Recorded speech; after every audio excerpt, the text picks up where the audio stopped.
भी उचित समझा। अब जिस भी संत ने, जो नकली संत थे काल के दूत, जिन्होंने वो समझ में वाणी नहीं आई वो काट दी, अपने अनुकूल जो वो बकवाद करा करता हुआ लिख दी और उसको आगे प्रिंट हो गया। तो उसको कंप्लीट करने के लिए, सुचारू करने के लिए परमात्मा ने कहा था कि संवत 1774 होई ता दिन प्रेम प्रगटे जगलोई, और उसके माध्यम से मेरी पुनः वाणी प्रगट होगी। तो वो गरीबदास जी ने वह कसर, परमात्मा ने गरीबदास जी को सच ऊपर ले गए, फिर वापस छोड़ा, उसमें वो फीड कर दिया। जैसे एक मोबाइल से दूसरे मोबाइल में पूरी की पूरी फिल्म फीड फैक्स हो जाती है और उसमें भी रह जाती है, तो परमात्मा ने ऐसे वो ज्ञान गरीबदास जी में दिया। तो गरीबदास जी ने फिर इन नकली संतों के बारे में क्या बताया है? कंठी माला सुमरनी ये सभी सिलसिला मेटे, कन फूका गुरुआ मिले है जो जम मारी फेटे। कंठी माला सुमरनी भाई पैरे से क्या हो, ऊपर डूंडा साध का और अंदर रख्या खो। कहते हैं ये ऊपर कंठी पैर ली, माला बना ली, एक मणिये की माला कंठी पहनते हैं कबीरपंथी नकली। एक तुलसी की लकड़ी का एक मनिया बनाकर एक जनेऊ से में बांध देते हैं, और यहाँ भी वो भगत आते हैं, उनको हम कहते हैं कि ये कंठी माला नहीं चलेगी, इसने उतार दो। तो वो दृढ़ हो जाते हैं, इसने नहीं उतारे, ये तो हमारा जन्म सिद्ध अधिकार है। अब परमात्मा क्या कह रहे हैं? कंठी माला सुमरणी ये सभी सिलसिला मेटे, इसने सब छोड़ छाड़ दो, इन तो पार हो गए। अंदर भक्ति सही करो, सत भक्ति करो, सत साधना से मोक्ष होगा। इन कंठी और माला ऊपर के दिखावे से, चाहे कपड़े लाल पहन लो और चाहे पैंट कमीज पहन लो, भगत वाले लक्षण और भक्ति सही होगी तो आपका मोक्ष होगा। एक विशेष आडंबर से भगवान नहीं मिलेगा।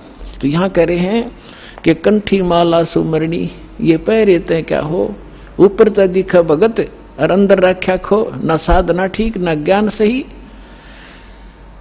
कंठी माला सुमरणी भाई पैरे से क्या हो, ऊपर डूंडा साध का अंतर रख्या खो।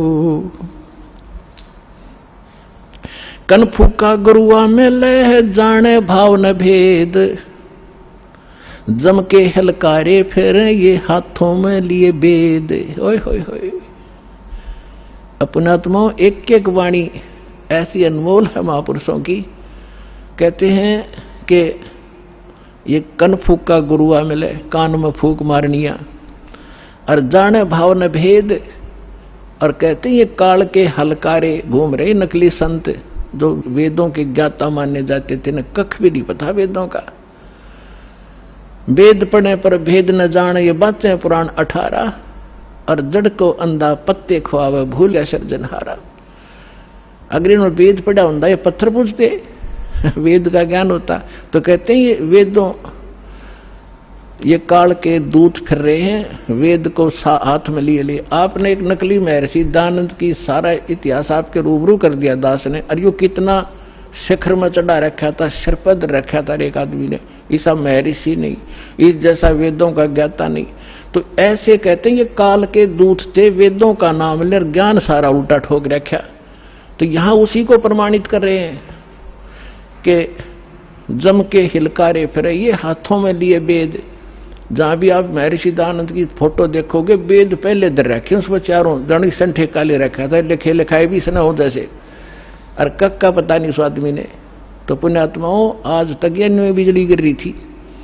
हम इनको महर्षि मानने से, ये थे कौन बड़का जैसे ज्ञान के भी। इनका सत्यार्थ प्रकाश आपके दास ने आपके रूबरू किया, जिसको हम सर्वधार्य मान्या करते, और उसमें इतना डंगा बकवाद भर रखी जो एक आम आदमी भी ना लिखे ऐसी बात, तो मूर्ख भी जो उसने लिख रखी। कहते सूर्य पे ऐसे व्यक्ति रहते हैं जैसे यहाँ पर हैं, सारे बाग बगीचे हैं, सारे पदार्थ हैं। बता, वो एक इंसान भी था और महर्षि की पदवी पाएगी।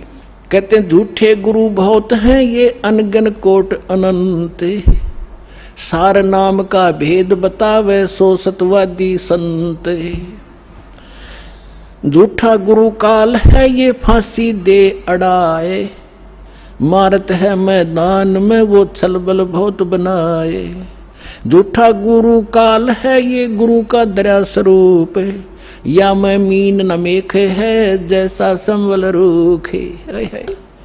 एक एक वाणी का निष्कर्ष देखो पुण्यात्मा महापुरुष, ये थे वो महापुरुष भगवान से प्राप्त ज्ञान, यानी ये तत्व ज्ञान है। कहते हैं झूठा गुरु काल है और गुरु का दया स्वरूप, और या मैं मीन न मेख है जैसे संभल रूख। अब जैसे एक संभल का पेड़ होता है, संभल, और संभल के पेड़ पे ये तोता जो होता है, तोता ये वृक्षों को सिलेक्ट कर लेते हैं कि ये वृक्ष, देखते रहते हैं, ताक में रहते हैं कि ये पौधा उगा है, ये पेड़ बनेगा और फिर इसके फल खाऊंगा। तो उस जो ये संभल का पेड़ जब उगता है, बहुत सुंदर पत्ते होते हैं, बड़ा हरा भरा होता है, और बड़ा हो जाता तो इतने बढ़िया फल लगते हैं इसके डोडे, और ऐसा लगता है जैसे बहुत ही स्वादिष्ट पदार्थ होगा, लेकिन उसमें होती है रुई। अब वो तोता ये देखता है कि ये फल पक गया, 12 वर्ष इंतजार किया कि फल खाऊंगा, इस फल यहाँ ये पेड़ गणे हो गए वृक्ष इसके संभल के, और जब वो परिपक्व होते हैं, जिस उद्देश्य से वो चोंच मारता है, उसमें वो पदार्थ ना हो करके रुई उसके मुंह में फंस जाती है, उसने जान बचानी मुश्किल हो जाती है तोते ने। तो यहां परमात्मा कहते तुम जिनको गुरु मान रहे हो, उन पर आश्रित हुए बैठे हो, लास्ट में आपने ऐसे पश्चाताप करना पड़ेगा जैसे उस तोते ने उस संभल के वृक्ष को एक अच्छा फलदार, स्वादिष्ट फलदार वृक्ष मान के उस पर आश्रित था, फिर सिर पटक कर रो रहा था।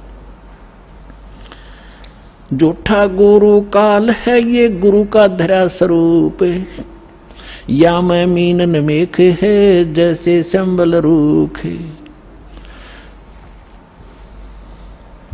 फिर क्या बताते हैं, कान चिराए क्या हुआ ये कर कंकन मन पाल, मुद्रा पैरे क्या हुआ सिर फोड़ेगा काल।